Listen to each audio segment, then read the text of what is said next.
ठीक है, जीपी को एक दफा शुरू से वापस देख लेते हैं। GP, geometric progression. अब यहाँ पे क्या सीन होता है, यहाँ पे अगर कोई भी चीज हमने बताया था कि एपी चेक करना है, तो एपी का क्या चेक करने का क्राइटेरिया था कि if you find out the difference between consecutive terms and if that difference is constant you say that the progression is AP. और अगर वो एपी नहीं है तो क्या होगा, तो वो जीपी होगा। इफ कंसेक्यूटिव टर्म्स के दरमियान difference between consecutive terms, consecutive terms समझ में आता है ना, एक के बाद एक जो आ रहा होता है, consecutive terms is not constant. अगर कांस्टेंट नहीं है तो फिर जाहिर सी बात है वो क्या होगा, इट विल बी जीपी। सही है। ये सबसे पहले अगर हमने निकालना है कि एपी है या जीपी है, सिंपल ये हमने एक डेफिनेशन बना दी है, इसको हम फॉलो कर लेंगे। लेकिन अब जीपी में होता क्या है, जीपी के अब मैं एग्जांपल लेना तो चलती है जीपी की एग्जांपल समथिंग लाइक दिस कि 2, 4, 8, 16, 32, 64, 128, इस तरीके से आगे चलती रहेगी। अब यहाँ पे अगर मैं देखूँ ना, तो एक पैटर्न आपको दिख रहा है कि आपके पास ये T1 T2 ये सारे जो हैं दिए हुए हैं। T1 ये T2 आपको मैंने बताया था कि नंबरिंग कर लेते हैं काम आसानी के लिए। ये T5 है, ये T6 हो गया और ये T7 हो गया। And now if you find try to find a simple pattern, so you can see के हर टाइम के दरमियान क्या हो रहा है, मल्टीप्लाई बाय 2 हो गया, मल्टीप्लाई बाय 2 हो गया, मल्टीप्लाई बाय अगेन 2 हो गया। तो यहाँ पे जीपी में यही होता है, कोई एक मल्टीपल हम निकालते हैं जिसको हम कहते हैं कॉमन रेशियो। ये जो हमारे पास आया ना, ये 2, इसको हम कहते हैं कॉमन रेशियो। ये हम निकालते हैं, ये तो अभी हमने ऑब्जर्वेशन से निकाला, लेकिन इसको भी निकालने का एक फॉर्मूला है कॉमन रेशियो, इसको हम कहते हैं आर।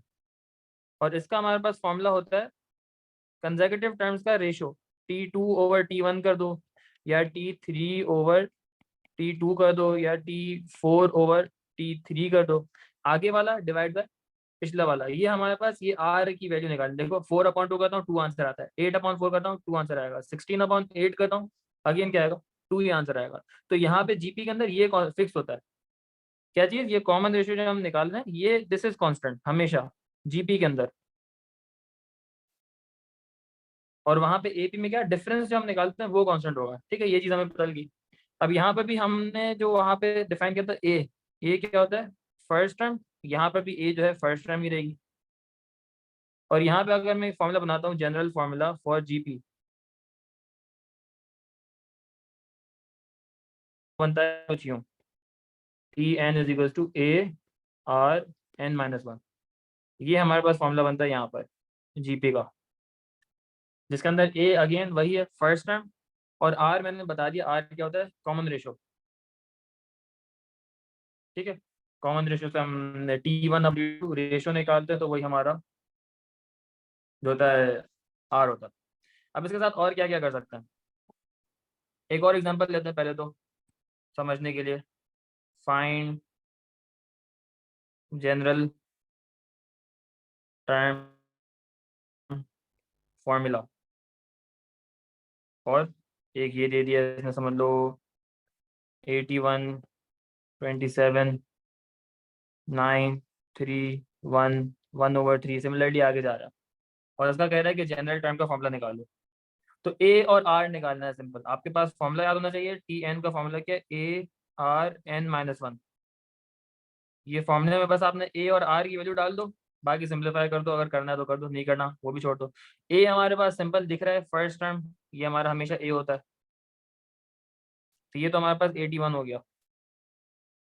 और आर किसके बराबर होगा, T2/T1, तो क्या होगा 27/81, जिसको अगर हम सिंप्लीफाई करें तो ये 1/3 आ जाएगा। अब हम इन दोनों चीज़ों को कहाँ इस फॉर्मूले में इनपुट कर देंगे और हमारे पास फॉर्मूला बन जाएगा 81 मल्टीप्लाई बाय 1/3 की पावर n-1। ये हमने फॉर्मूला निकाल लिया इजी। अब इस फॉर्मूले की मदद से वही काम कर सकते हैं जो हमने एपी में भी किया था कि if you want to find T25, तो आप n की वैल्यू 25 रख दो, कैलकुलेटर में डाल दो, आपको आंसर मिल जाएगा। सही है, सिंपल सा काम। अब यहाँ पे एपी जीपी के अंदर एक थोड़ा सा ट्विस्ट आता है, और वो ट्विस्ट अभी समझाते क्या है। लॉजिक भी समझाने की कोशिश करूंगा, समझने की कोशिश करना, ठीक है। अब एपी हमारे पास आते हैं सम के फॉर्मूले पर।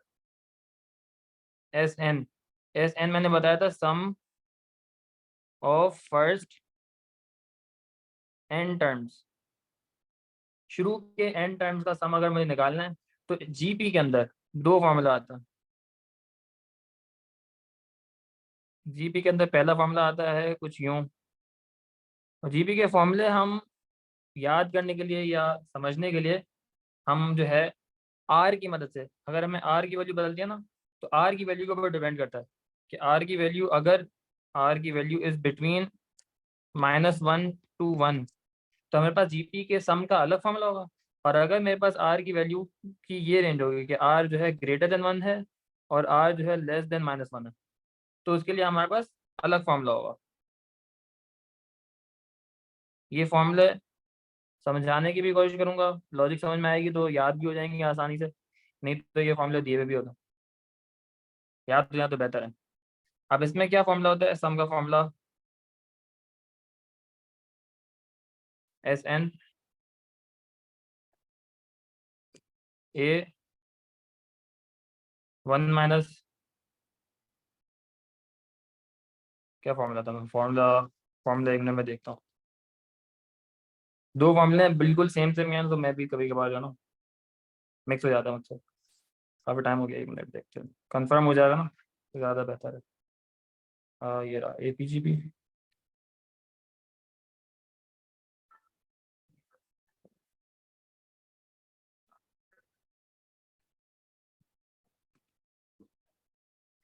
ये रहे दोनों फॉर्मूले, देखो ये आर की वैल्यू मैंने बताया ना, जब ये अंदर आर की पावर एन ऊपर है, ठीक है, 1 माइनस ये वाले फॉर्मूले, सही है, 1 माइनस आर की power N, 1 minus are.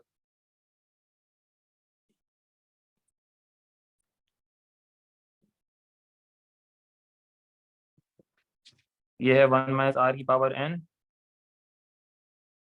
Upon 1 minus are.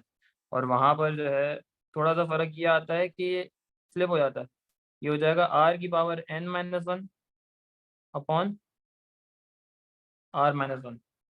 ठीक है, वहाँ पर भी मैंने एक चीज़ याद करने के लिए या सिंप्लीफाई करने के लिए मैंने आर की वैल्यू को ऑन अ नंबर लाइन अगर बनाते हैं ना, अगर मैं एक नंबर लाइन बनाता हूँ यहाँ पर, ये आर की वैल्यू की नंबर लाइन है, इसको मैं कह देता हूँ ये आर की वैल्यू 0 है, ये आर की वैल्यू -1 है और ये आर की वैल्यू 1 है।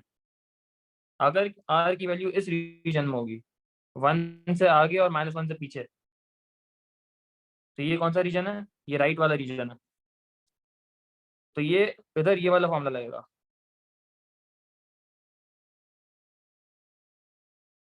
ठीक है, अगर हमारे पास आर की वैल्यू की रीजन क्या है कि आर जो है 1 से बड़ा है और -1 से छोटा है, तो ये इस राइट साइड की तरफ जाएगा। और अगर मेरे पास ये आर की वैल्यू कहाँ होगी, इन बिटवीन है ये वाला 0 से लेकर 1 तक, तो हमारे पास कौन सा लगेगा, ये वाला फॉर्मूला, ये सम निकालने के लिए। अब ये आर की वैल्यू इंपॉर्टेंट क्यों है, importance of are,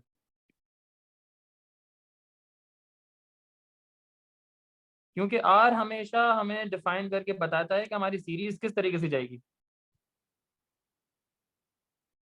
sir yes number मैं, लाइन दोबारा समझा देंगे। नंबर लाइन मैंने ये देखो जो रेंज बनाई है ना आर की, अगर आर की वैल्यू मेरे पास किसी भी सीरीज में आर की वैल्यू -1 और 1 के दरमियान आती है, जैसे कि 0.5 आ रही है या -0.25 आ रही है या -0.1 आ रही है, 0.9 आ रही है, all of these values are between -1 to 1, तो वहां पर अगर मुझे सम निकालना है ना, तो मैं लेफ्ट वाला फॉर्मूला इस्तेमाल करूंगा। ठीक है, and if not in that region, तो फिर मैं राइट वाला फॉर्मूला इस्तेमाल करूंगा कि मेरी आर की वैल्यू जब 1 से बड़ी हो या -1 से छोटी हो, तो मैं राइट वाला फॉर्मूला इस्तेमाल करूंगा। ठीक है, बस ये सिंपल सा फर्क है, ये आपने याद रखना है, ये इसको मैं समझाता हूँ अभी तो याद भी हो जाएगा। लेकिन ये आर की इंपॉर्टेंस क्या है, ये आर की इंपॉर्टेंस की वजह से ये फॉर्मूला में फर्क आता है थोड़ा सा, और आगे भी देखते हैं क्या इंपॉर्टेंस होता है। अब आर की वैल्यू मैंने क्या बताया, दो रीजन स्पेसिफाई किया। एक रीजन हमारे पास आया कि व्हेन आर की वैल्यू जो है 1 से बड़ी होती है, या फिर r की वैल्यू जो है -1 से छोटी होती है।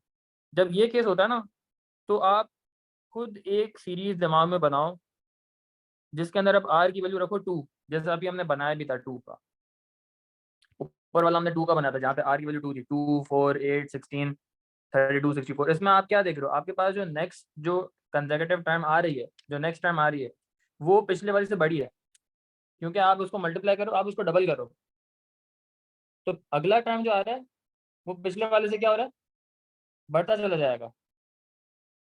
ऐसा ही है।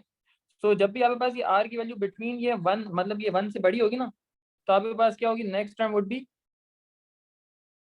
नेक्स्ट टाइम इज लार्जर, हमेशा बड़ी होगी अगर r की वैल्यू 1 से बड़ी होगी। और ये क्या होगा, अगर ये r की वैल्यू -1 से छोटी होगी, तो इसमें क्या होगा, नेक्स्ट जो टाइम होगी, नेक्स्ट टाइम इज लार्जर, बड़ी तो होगी लेकिन ऑपोजिट भी होगी, ऑपोजिट इन साइन। क्यों, इसलिए कि अगर आप देखो यहाँ पे r की वैल्यू अगर -2 होती, तो 2 मल्टीप्लाई -2 क्या हो जाता, -4 हो जाता, फिर -4 मल्टीप्लाई -2 +8 हो जाता, फिर -16 होता, फिर +32 होता, फिर -64 होता, फिर 128 होता, पॉजिटिव नेगेटिव होता रहता ही है। अगर मेरी r की वैल्यू क्या होती, -1 से छोटी होती। फॉर एग्जाम्पल यहाँ पे मैं एक ले लेता हूँ, अगर मेरे पास इफ r = 3, तो अगर मैं 2 से स्टार्ट करता हूँ, 2 टाइम्स 3 6, 6 टाइम्स 3 18, 18 टाइम्स 3 54, फिर ये हो जाएगा 162, आगे चलता जाएगा। लेकिन अगर मेरे पास r की वैल्यू होती है -3, तो आप पहला अगर 2 लेते हो टाइम, तो 2 टाइम्स -3 -6, फिर -6 टाइम्स 3 हो जाएगा +18, फिर +18 टाइम्स -3 हो जाएगा -54, फिर होगा +162। तो क्या आ रहा है, देखो कंसेक्यूटिव जो टाइम्स है वो बढ़ती तो चली जा रही है, लेकिन क्या हो रहा है, साइन उल्टी होती जा रही है, साइन जो है वो फ्लिप होती जा रही है। तो एक हमने ये चीज ऑब्जर्व की कि अगर मेरी r की वैल्यू इस येलो वाले रीजन में होगी, ठीक। एक और चीज मैं ये बताना चाहता हूँ कि अगर मेरी r की वैल्यू इस येलो रीजन में होगी ना, तो हमारे पास जो प्रोग्रेशन बनती है वो बनती है डाइवर्जेंट।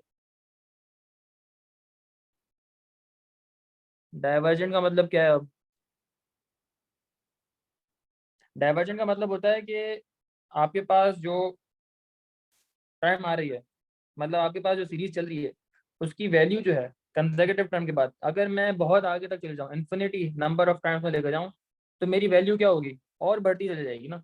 162 का डबल करो, फिर ट्रिपल करो, फिर ट्रिपल करो, सॉरी डबल कह रहा हूँ, ट्रिपल करो, फिर ट्रिपल ट्रिपल ट्रिपल ट्रिपल करता जाऊंगा, तो मेरी क्या हो रही है, मेरी वैल्यूज क्या हो रही है, कन्वर्ज नहीं हो रही, डाइवर्ज हो रही है। एक पॉइंट से जो कि 2 था, वहां से मेरी वैल्यू बढ़ी गई, फिर बढ़ गई, फिर बढ़ गई, फिर बढ़ गई, इस तरीके से बढ़ती चली जाएगी।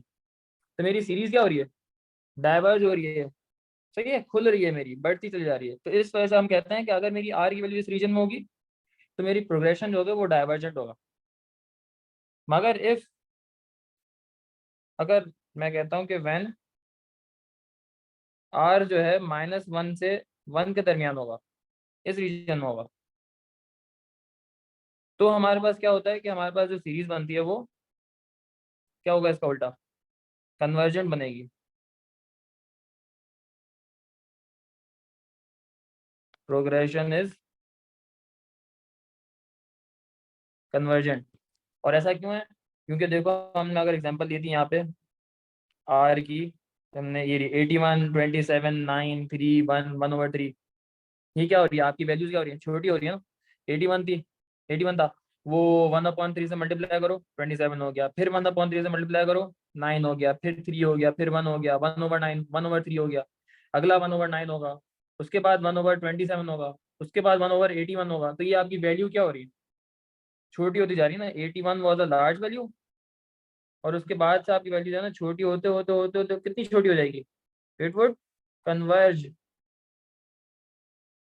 Converge to 0।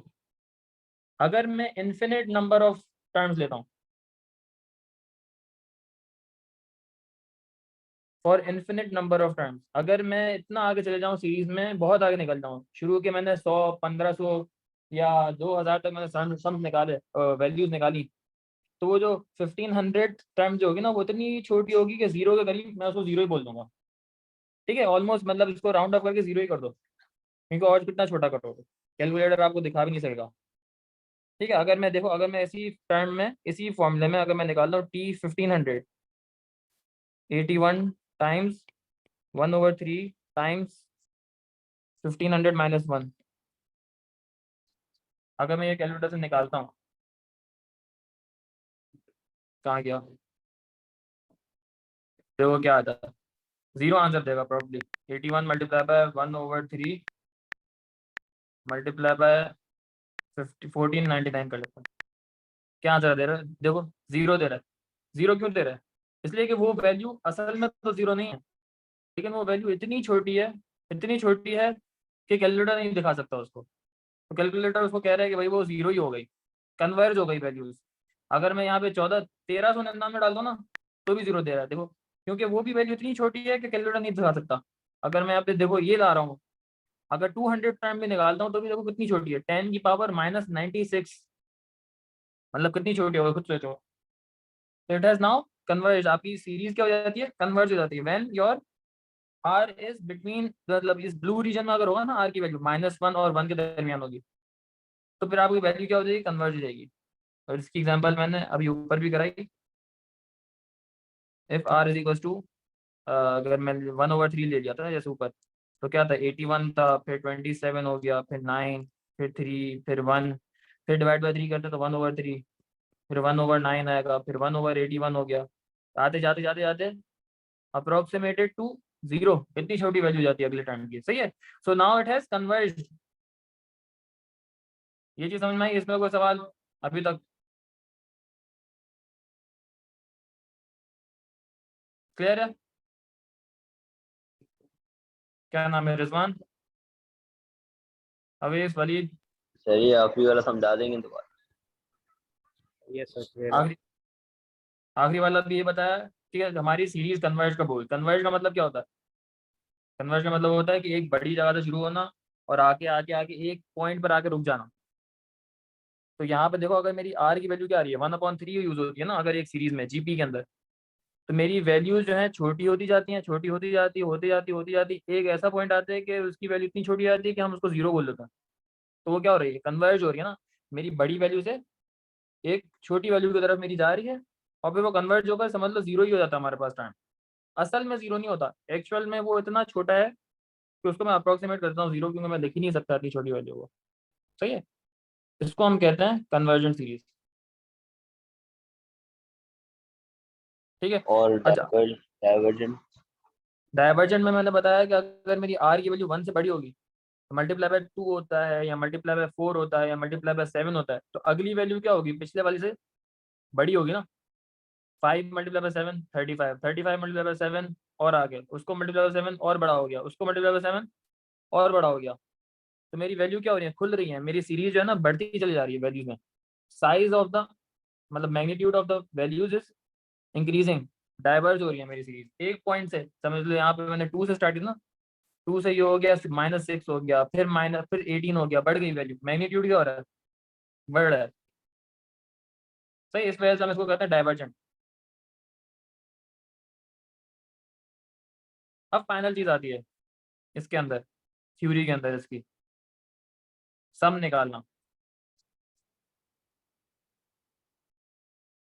अगर हमारे पास एक आता है question for a series with Tn is equals to 5 2 की पावर n-1, फाइंड S20। मतलब कह रहा है कि एक सीरीज है जिसकी ए की वैल्यू हमारे पास क्या है, ये ए की वैल्यू होती है, ये पहला टर्म जो होता है वो ए होता है, और ये जो बीच वाला होता है ये मेरा आर होता है। ए और आर पता है, कह रहा है फाइंड सम ऑफ फर्स्ट 20। तो आपने देखा कि आर की वैल्यू क्या है, ग्रेटर देन 1 है, तो आप कौन सा फॉर्मूला देखोगे, ये वाला, आर की power n-1 upon R power 1, oh sorry r-1, A R n-1 upon r-1। अब इसमें आपको n भी पता है 20 है, a भी पता है 5 है, और r भी पता है 2 है।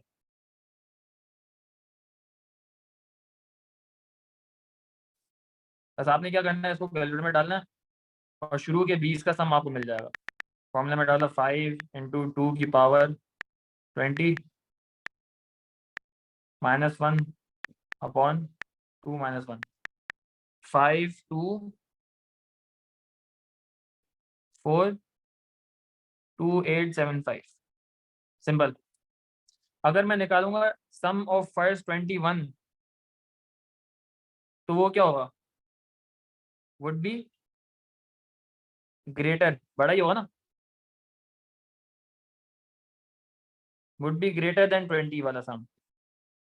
इसी तरीके से सम ऑफ 50 निकालूंगा तो वो भी क्या होगा, would be greater than sum of 21, उससे भी बड़ा होगा। तो जितने ज्यादा मैं टर्म्स लूंगा उतना बड़ा मेरे पास सम आ रहा है।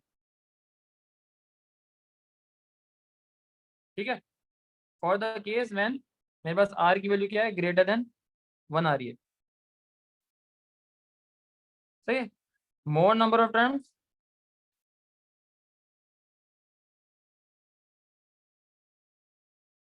तो क्या होगा, लार्जर सम। हमेशा ऐसा ही होगा क्योंकि अगला सम अगले वाले को आप ऐड करोगे तो सम तो बढ़ जाएगा ना आपका हमेशा। सही है, अब हम लेते हैं दूसरा एग्जांपल। दूसरी एग्जांपल क्या है, फॉर अ सीरीज विद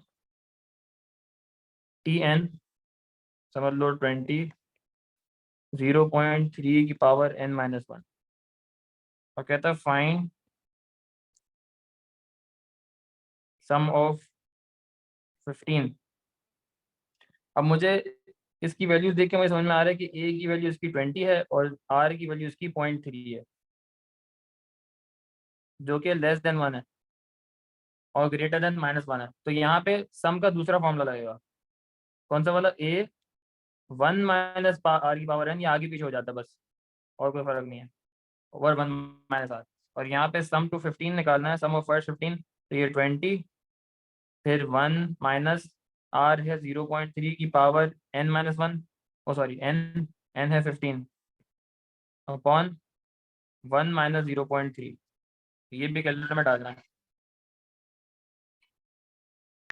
तो ये आ जाएगा 20 1 माइनस 0.3 की पावर 15 1 माइनस 0.3 28.571, कुछ पॉइंट्स में अगर यूज करें ना इसको तो हमारे पास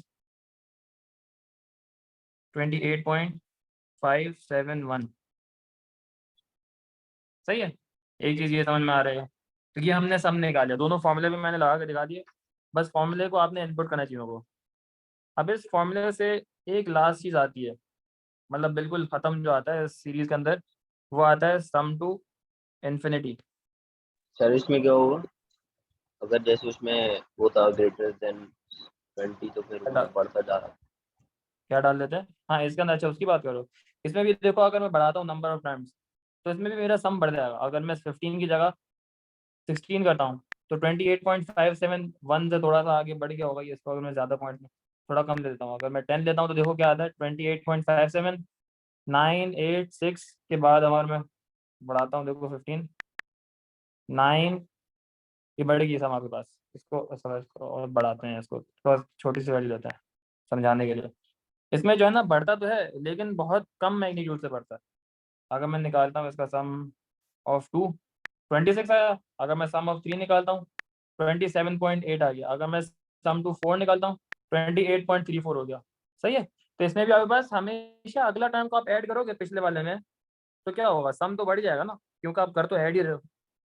सही है, इसमें भी वही चीज़ है, लेकिन अब मैं फ़र्क बताना चाह रहा हूँ क्या होता है ऊपर वाले में और नीचे वाले में फ़र्क। जब आता है when you are trying to find sum to infinity, infinity का मतलब क्या है, infinite number of terms, sum to infinite number of terms. इसको मैं ग्रीन से करता है, इन्फिनिट नंबर ऑफ टर्म्स का मतलब क्या हुआ, कि अगर मैं 1 लाख टर्म्स ले लूँ अगर मैं 500 टर्म ले लूँ, बहुत ज़्यादा नंबर ऑफ टर्म्स ले लूँ, इन्फिनिट नंबर ऑफ टर्म्स, तो सम के ऊपर क्या फ़र्क आता है? अच्छा, अगर मैं सम ये वाला है, जब आर की वैल्यू मैं लेता हूँ ना, सम यहाँ पर इस केस में जब आर की वैल्यू ग्रेटर देन 1 होता है, अब यहाँ पे अगर मैं शुरू के 10 का निकालूंगा तो वो छोटा आएगा, शुरू के 20 का निकालूंगा बहुत बड़ा आएगा, शुरू के 40 का निकालूंगा वो उससे भी डबल ट्रिपल बहुत ज़्यादा बड़ा आएगा। तो इसमें क्या हो रही है, क्योंकि जब आर की वैल्यू ग्रेटर देन 1 होती है ना, तो वो डाइवर्ज होती है हमारी value. When R is greater than 1 या आर इज लेस देन 1, तो मैंने क्या बताया था कि हमारी सीरीज क्या होती है, डाइवर्ज होती है ना, हमारी अगली वैल्यू इतनी बड़ी होती है पिछले वाले से बहुत ज़्यादा बड़ी होती है। तो जब आप वो भी ऐड करोगे तो सम क्या होगा, सम तो उससे भी बड़ा होगा। जब आपको पता है आप इन्फिनिट नंबर ऑफ टर्म्स लोगे तो उसकी वैल्यू इतनी बड़ी आएगी, इन्फिनिटी समझ लो आ जाएगी। तो सम भी क्या आएगी, सम भी हमेशा क्या आएगा, इन्फिनिटी आएगा। अगर मैं सम टू इन्फिनिटी निकालूंगा ना यहाँ पर, तो यहाँ पर मुझे आंसर भी इन्फिनिटी मिलेगा, क्योंकि अगला टर्म वो बड़ा है पिछले वाले से भी, और वो बहुत ही बड़ा है। तो वो भी मैं अगर ऐड करूंगा पिछले सम में, तो अगला आंसर तो और ही बड़ा आएगा ना। तो sum to infinity when your series is divergent gives you a infinite sum, बहुत ही बड़ा सम आता है।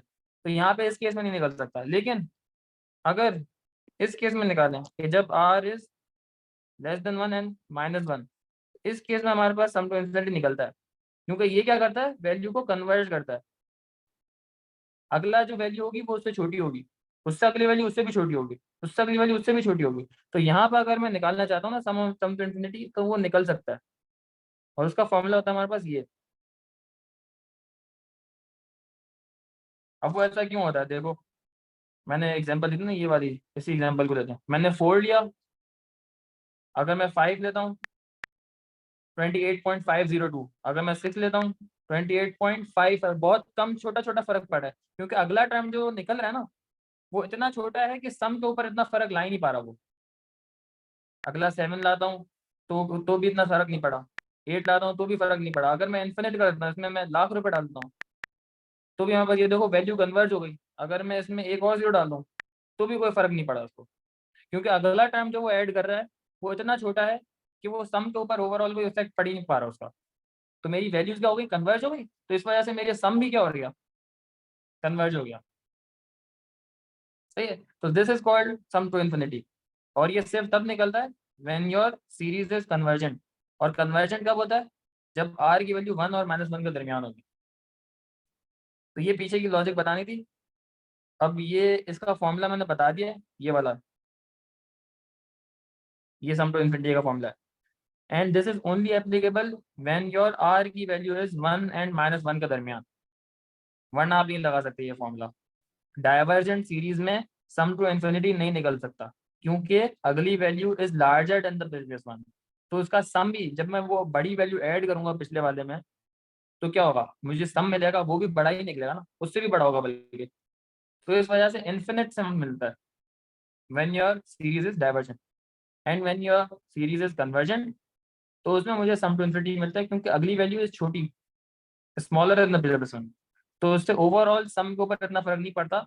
If you take a larger, आगे वाली वैल्यू को हम डालते हैं, तो वैल्यू इतनी छोटी होती है, मैंने बताया था वैसे ही, इतनी छोटी है कि हम उसको जीरो ही बोल देते हैं। तो जीरो को ऐड करोगे पिछले बारे में तो कोई फर्क नहीं पड़ा ना। तो इस वजह से वो कहता है कि इसका सम निकल जाता है। ये इसका टोटल हमारे पास ये फॉर्मूले दिखा दिए, इसको यूज करना दिखा दिया, और इसको ये जो डिफ्रेंशिएट करवाना था हमें कि when your progression is divergent, कब कन्वर्जेंट होता है, क्यों होता है, कैसे होता है, ये लॉजिक दिमाग में बिठा लो। एक दफ़ा वापस से इस लेक्चर को रिव्यू कर लेना, एक दफ़ा में नहीं बैठती ये चीज़ें ना, ये समझने वाली चीज़ें। समझ में आ गई तो काम आसान, नहीं समझ में आई एक दफ़ा और देख लो। बेहतर होता है समझ में आ जाए तो फिर है ना अप्लाई करना आसान हो जाता है। ठीक है, this was all for convergent, इसके अंदर और कुछ नहीं है। इसके अगर मैं वो क्वेश्चन निकालते हैं अगर हम, जिसमें सिंपलिसिटी वगैरह सॉल्व कर रहा हो, तो बेहतर आपको आइडिया मिल जाएगा। कहाँ गया ये तो मैथ P1 वर्कशीट्स के अंदर था हमारे पास ये सीरीज।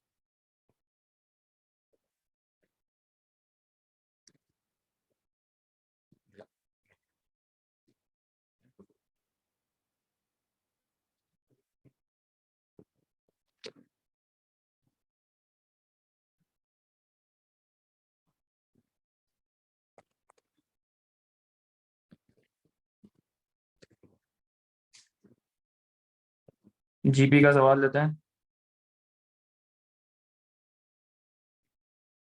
ये रहे कुछ सवाल हैं ज्योमेट्रिक ज्योमेट्रिक, ये रहा।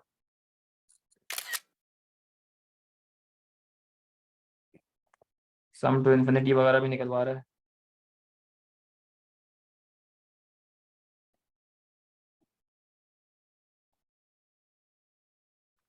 ज्योमेट्रिक का यहाँ पर भी है। ये वाला वैसे ज़्यादा आसान है, तो इनको भी ले लेते हैं।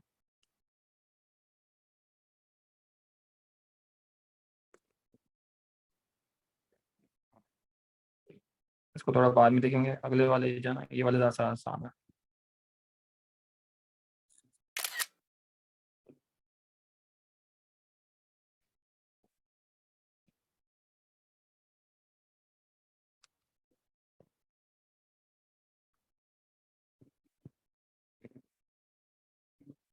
इसमें से एक सवाल देख लेते हैं, फिर अगले वाले में से देख लेंगे। ठीक। अच्छा, क्या कह रहा है? 31 तो ईजी है, उसको छोड़ दो। The first term of GP and the fourth term of, मतलब 32, क्वेश्चन नंबर 32 करवा रहा हूँ। इसने पहले तो बोल दिया कि जीपी है, काम आसान हो जाएगा। कह रहा है फर्स्ट टर्म जो है वो 270 है, तो ए हमारे पास 270 हो गया, पहली बात तो ये। एंड फोर्थ टर्म क्या था? T4, वो 80 है। और इसको जनरलाइज करने का मैंने आपको तरीका बताया था, नहीं बताया आपको? जैसे वहां पे हमने जनरलाइज किया था ना, यहाँ पे जनरलाइज करने के लिए क्या करते हैं हम, जगह जहाँ पर हो, यहाँ पे समझाया मैंने। ये रहा, ये क्या है देखो, A T N is to A R N minus one ना। तो T1 क्या होगा कि एन की वैल्यू 1 डाल दो, 1 माइनस 1 0 हो गया, आर खत्म हो गया। तो T1 पर क्या होता है आपको पता है, first time is a always. अब एन की वैल्यू 2 रखो, तो 2 माइनस 1 1 हो गया, तो ये क्या बन गया देखो, ए आर आ गया। एन माइनस 1 क्या होता है, 2 माइनस 1, ये आपके पास आर अकेला 1 बच गया। सिमिलरली यहाँ पर भी ये कैसा आया, ये 3 माइनस 1 आया तो 2 हो गया, ये क्या हुआ 4 माइनस 1 हो गया, तो ये 3 हो गया। सिमिलरली अगर मुझे T5 निकालना है तो वो क्या होगा, ए आर 5 माइनस 1, तो वो 4 हो जाएगा। ठीक है, तो सिमिलरली ये एक कम चलता है। 3 देखो, ये T4 है तो आर 3 है। सिमिलरली ये देखो T30 है तो ये आर क्या है 29 आया। ये T800 है तो यहाँ पे आर 799 आया, एक कम आया। ठीक है, तो ये मैंने भी जनरलाइज कर दिया, तो ये चीज़ यहाँ पे इस्तेमाल करते हैं। इसने बोला T4 का मतलब क्या होगा कि आर एक कम होगा, ए आर 3 हो गया। ठीक है, तो एक इक्वेशन हमारे पास बन गई कि ए की वैल्यू 270 है, और दूसरी हमारे पास ये आ गई कि A T is equal to A R cube.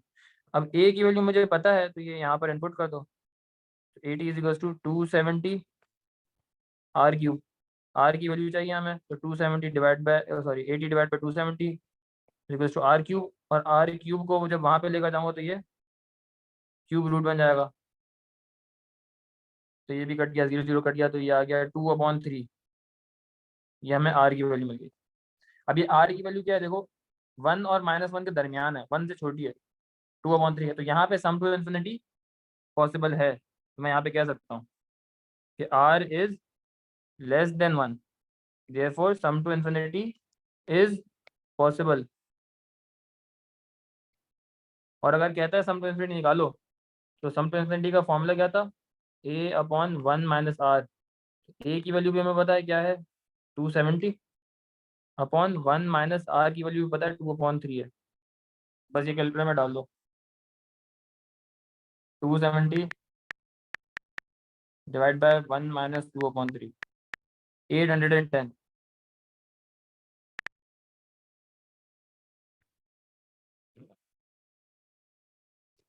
आ गया।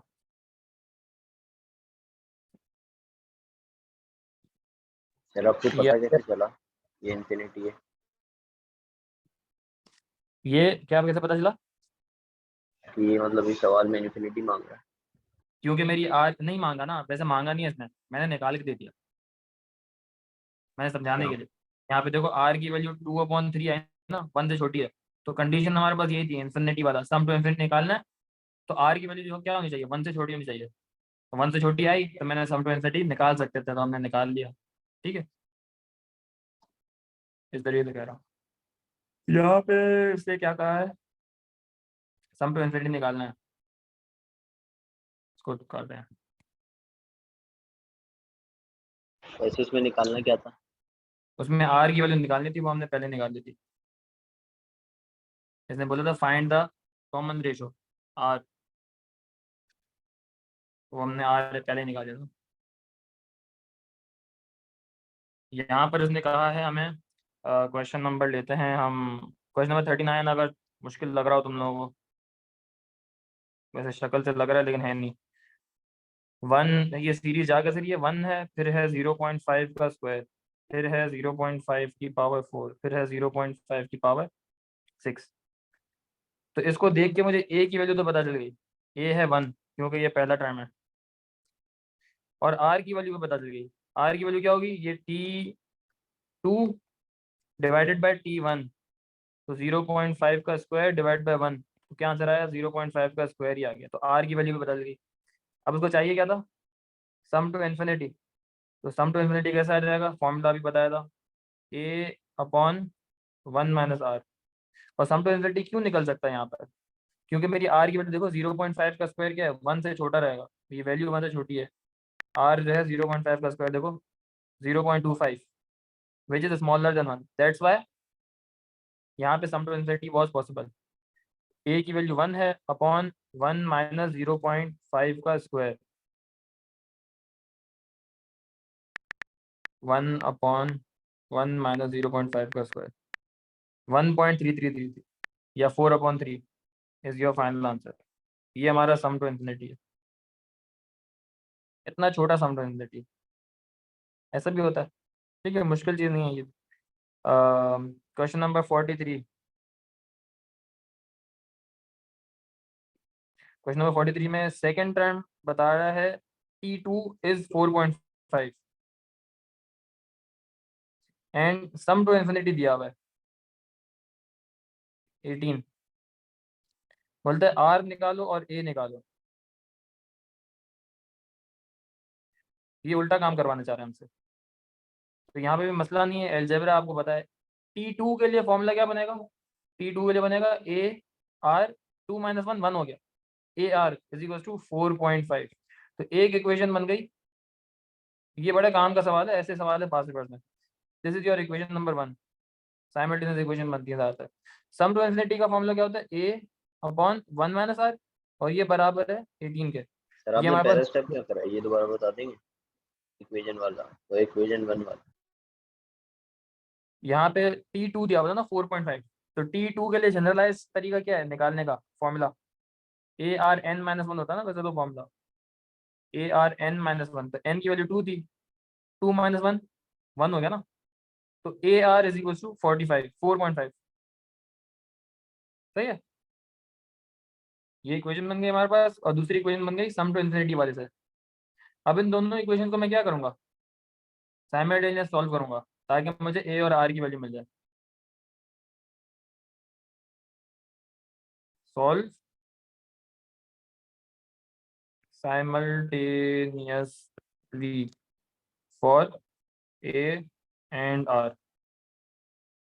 कैसे निकालेंगे, अगर मैं यहाँ पे ए को सब्जेक्ट बनाता हूँ तो क्या बन जाएगा 4.5/r, और इस 4.5/r को मैं डालता हूँ वहां पर ए की जगह पे, या इस 1 - 1 - r को वहां मल्टीप्लाई करा देते हैं, तो ए हो जाएगा 4.5/r, और ये हो जाएगा 18 1 - r। सही है, ऐसा भी हो सकता है। ये 4.5 को दही रखते हैं, ये आर को वहाँ मल्टीप्लाई कराएंगे तो क्या हो जाएगा 18r और 1 - r। तो ये 4.5 is equal to 18r minus 18r², और इसको मैं फर्दर सिंप्लीफाई करूँ तो 18r² minus 18r plus 4.5 is equal to 0। ये क्वाड्रेटिक बन गया। जब क्वाड्रेटिक बन गया, क्वाड्रेटिक फॉर्मूला लगा दो या कैलकुलेटर से कर लो, 18 माइनस 18 और 4.5। आर की वैल्यू क्या आ रही है, हाफ आ रही है, और दूसरे आर की वैल्यू भी हाफ आ रही है, हाफ एंड हाफ। तो मतलब है ये सेम ही है ना, आर की वैल्यू हाफ आई। अब आर की वैल्यू हाफ आई है, आपको अब ए की वैल्यू चाहिए, इसको आप कहाँ डाल दो, यहाँ पे डाल दो। तो ये ए की वैल्यू क्या हो जाएगी 4.5 ओवर हाफ, जो कि डबल कर देगा 9 हो जाएगी। ऐसे सवाल हैं एग्जाम में, ठीक है। क्या आपको दो कंडीशन देगा, दोनों से आप सेपरेट इक्वेशन बनाओ, उनको साइमल्टेनियस सॉल्व करो। ऐसे सवाल हैं एग्जाम में। सही है, यहाँ तक किसी को कोई सवाल तो पूछ लो।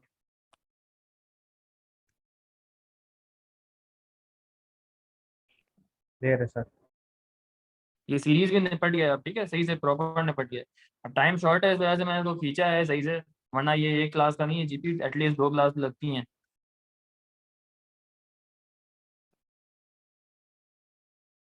फिर नेक्स्ट क्लास अगर कहे तो एक सवाल और कर लेते हैं, टाइम है वैसे। द फर्स्ट 3 टाइम्स ऑफ, ये वाला अच्छा लग रहा है 44।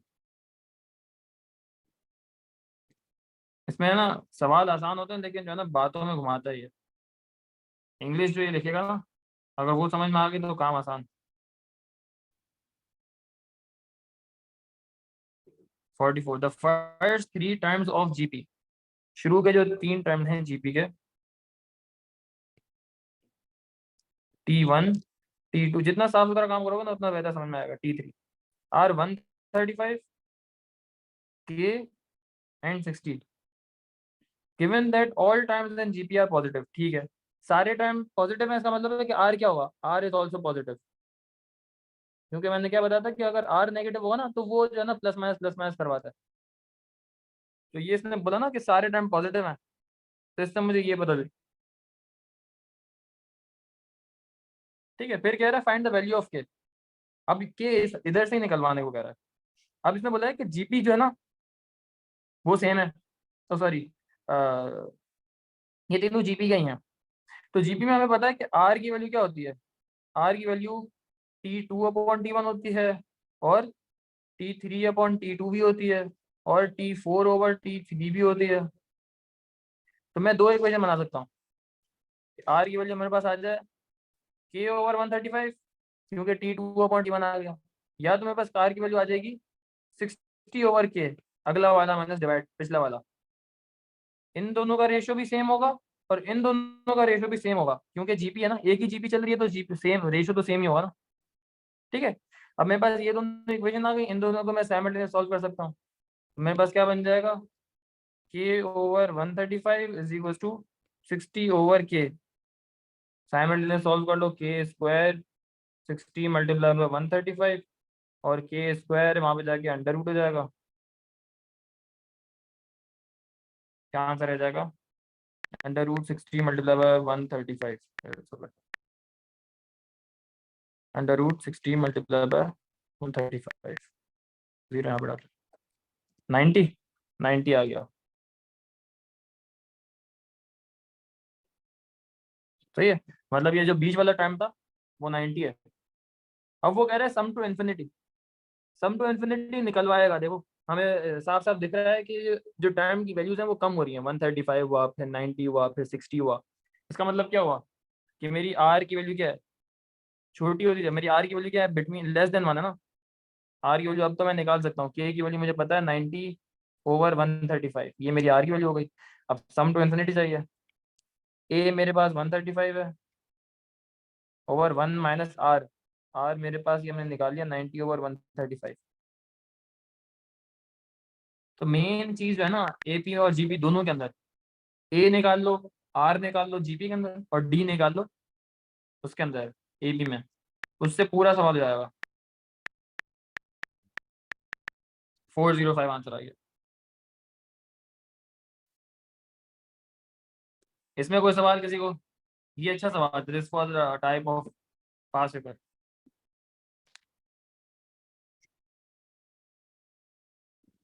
कोई सवाल है किसी सर को तो पूछ। सर आर आर आपने कैसे निकाला 90/135 का? हाँ, मैं जो के की वैल्यू पता चली थी ना, तो मैंने रिप्लेस कर दी, किसी भी एक में डाल दो तो सेम आता। अच्छा अच्छा 60/90 भी सेम आंसर आएगा, और 90/135 भी सेम आंसर।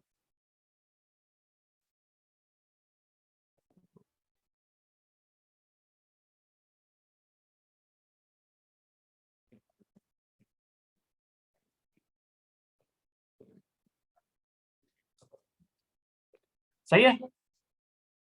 इसको यहीं पे रोकते हैं आप। जीपी भी ख़त्म हो गया, इसको भी मैं अपलोड कर दूंगा, ये आज वाली क्लास को भी, इसको एक दफ़ा प्रॉपर्ली आप लोग भी देख लेना। एंड